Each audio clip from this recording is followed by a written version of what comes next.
Hi guys, it's Ouch110. How's everyone doing? Good, good, good. I really hope. Really. Today's video is going to be all about my favourite perfumer, Dominique Ropion. It's really easy when deciding what fragrance to get next or to add to your collection based on things like a brand. If you like a particular brand, you're inclined to try more from them, or even a note, or even a style of perfume. But what's really fun is to look into the things that you like, the things that you own, the things that you've smelled and maybe want to get and add to your collection, to see who made them. Who's the visionary? Who is the person that created this wonderful thing? And along my fragrance journey, I've discovered, without knowing beforehand, that Dominique Ropion is my favourite perfumer. Every time I look at things that he's made, or things that I like, it's always him that's made it. So he's my favourite perfumer, and I wanted to do a video about 10 fragrances made by Dominique Ropion. He's considered a master perfumer in the industry, and yeah, just to talk about them. So what I really like about him is, in my opinion, he's really good with florals. He's really good at creating fragrances on a commercial level that just have that something special. He's really good at sultry. He's good at creating fragrances that have a radiance to them. And he's good at making fragrances, and I don't want to say the word, but I'm going to, sexy things. The fragrances that I've got by him, have tried, or even things that I don't own but have smelled, all have something just a bit special, and I really like his style. So he's the perfumer I look forward to smelling when there's a new thing coming out. I mean, I don't want to smell him, that would be weird. But when I know there's a new release or a new perfume made by him, I get excited. So here's my list anyway, I'll stop rambling. So the first one on the list is Amarige by Givenchy. Came out in 1991. This was unknowingly the first Dominique Ropion fragrance I ever smelled, because I smelled it when I was 11 and didn't really know about who made what back then. My mum likes this fragrance, that's how I became aware of it. It's an anagram of marriage, really big 90s floral. I think there are 12 flowers in this one. Mainly it's about tuberose, but there's, I think, 5 white florals in here among many others. There's sandalwood. It's created for the, I guess, elegant French woman. Doesn't mean you can't wear it. Go ahead if you want, you know, I'm not gonna judge. But it's a really big, bold 90s floral, and you know, I talk about the 90s all the time. I love 90s perfumes. Amarige is amazing. As a side note, he also made Isatis for Givenchy as well. Not one of my favourites, but it's worth mentioning. The next one on the list is my favourite fragrance ever to come from Calvin Klein, and it is Euphoria. Also made by Dominique. Didn't know that at the time of falling in love with it. This is what I'm talking about when I talk about radiance and sexiness. This is a great woody perfume with kind of an accent on syrupy fruits. There's pomegranate in there. There's a couple of other kind of berry-like red fruits going on. Really woody, kind of sharp, and it's one of those lingery ones. It's just, there's something really special about Euphoria, and even all of the releases after that that Calvin Klein have done, nothing comes close to Euphoria. It will remain my favourite Calvin Klein fragrance, and who'd have thought Dominique Ropion made it? When I looked, I just went, tick, another one by him that I love. The next one's going to be an obvious one because his name is splashed all over the bottle. It's Portrait of a Lady by Frederic Malle. I've talked about this fragrance a lot on my channel, and I think it gets talked about enough, but to me it's probably my favourite fragrance by him.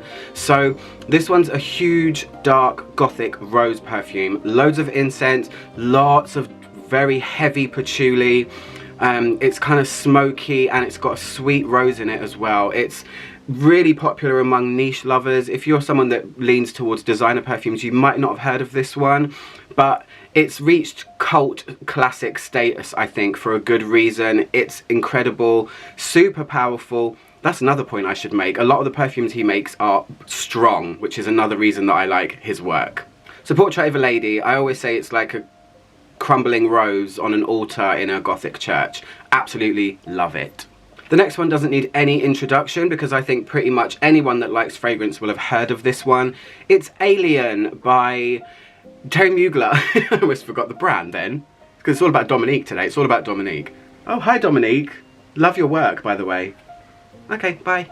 It doesn't really need much introduction or me to say anything. Huge jasmine, white amber, cashmere woods, very recognizable, kind of feels a little bit like an Arabian perfume.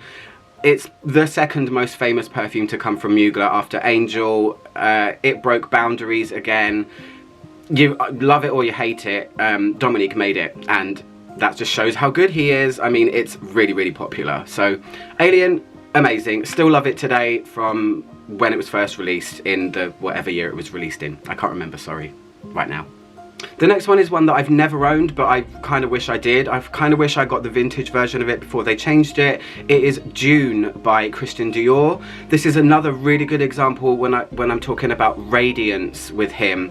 He's created this amazing woody aldehydic floral, which is a little bit orangey as well. I think there's quite a lot of sandalwood in here.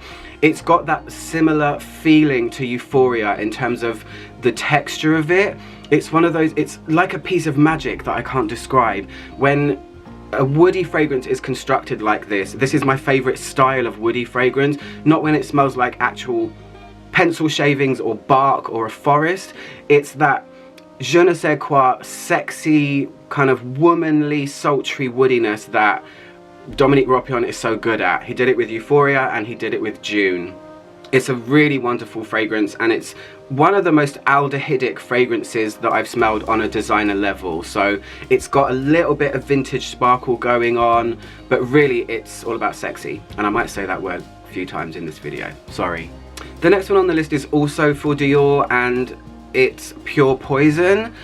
Oh, this is a really, really beautiful perfume. Again, didn't know that he made it until I started looking at him in a little bit more detail. So I advise you, look at your fragrances, your favorites. There might just be a common thread. You never know. Pure Poison is a beautiful, fluttery, white, flowery perfume, which I think is kind of bridal. I always say it reminds me of billowing white curtains. There's a powdery element, but it's not weak by any means.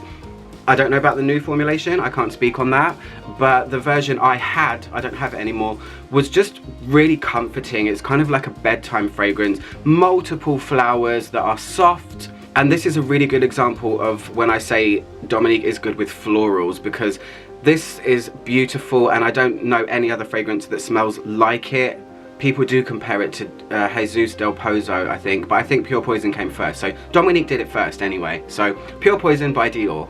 The next one is from the same brand that Portrait of a Lady comes from. It's another fragrance I've talked about on my channel quite a bit, but I'm putting it on this list because it's a great one. It's Carnal Flower, which he made for Frederic Malle's brand. This is another example of him doing a white floral in a spectacular way, similar to Amarige. He's great with, you know, the jasmine in Alien as well. This one is tuberose in an entirely different way. This is a super strong, dense, and also green tuberose, kind of spring-like. There's coconut in there, there's eucalyptus as well. He wanted to showcase every facet of the tuberose flower when he created it.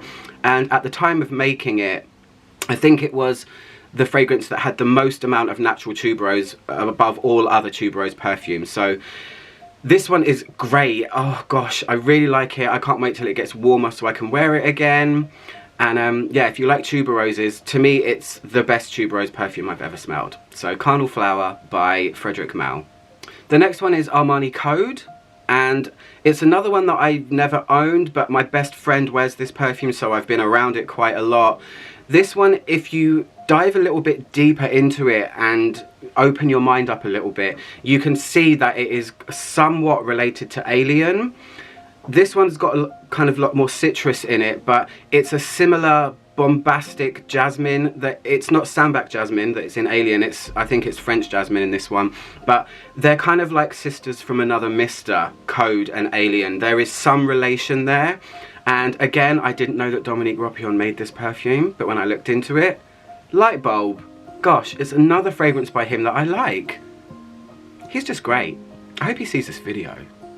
As if. Far too busy making wonderful stuff for us to smell. The second to last one is Jungle Elephant, or Jungle L'Elephant. I'm not going to even try and pronounce that one, for Kenzo. This is what I mean when I say he's good at creating fragrances on a commercial or designer level that stand out. Jungle Elephant is really unusual and really cool. It's ultimately a spicy perfume. There's quite a lot of cinnamon in it, but there's also a big layer of cloudy fluffiness as well. So it's like spices melted into softness, and it's a really strong fragrance. It's a signature fragrance. It doesn't smell like anything I've tried again. So I don't know really how it relates to elephants. I mean, the bottle's really cool and the perfume is really cool as well, but I don't really know what the connect is between them. Doesn't bother me at all. I think it's a great one. It's one that I have owned before, or at least a mini of it, and it's just really strong. It's Dominique's bold style and his style of, I'm gonna make this smell a little bit weird. And it's a great one. I think a lot of people will be familiar with that one. And the last one on the list is Safari by Ralph Lauren. The reason I put this one on the list is because I've never smelled a fragrance at a commercial level that uses quite so much galbanum. This one, galbanum it's an unusual green note. It's a sticky green resin that smells like, to me, carrot peelings, tossed salad. It's like a hyper green note, and the opening of this is a lot of galbanum, and it gives the fragrance a kind of vintage feeling. There's tons of other notes here as well. There's some golden notes, there's lots of flowers, the main one being marigold actually, which you don't really smell in a lot of fragrances. I don't come across that a lot, but when it's in a fragrance, I think it's quite cool. I can imagine as a perfumer it's quite difficult to work with because it's not the prettiest smelling flower in the world. But yeah, it's a semi-vintage glamorous green perfume, which the bottle is stunning as well, in person as well as in pictures. It's really lovely, and again, didn't know he made it, but really like it. So I'm ending the video with Safari by Ralph Lauren. Anyway guys, I hope you like this video. I hope it encourages you to look at the fragrances you own and just look into who made them. You might be surprised and see a similar theme across your collection. So I'm going to do more of these videos based on other perfumers that I like, but I wanted to start with Dominique because to me, he is the big bad wolf. No, he's not the big bad wolf. To me, he's a master perfumer and he creates amazing things. I'm always excited to see what's going to be next. Anyway guys, I'm out trying to make the world smell better, one video at a time. I'll speak to you guys soon.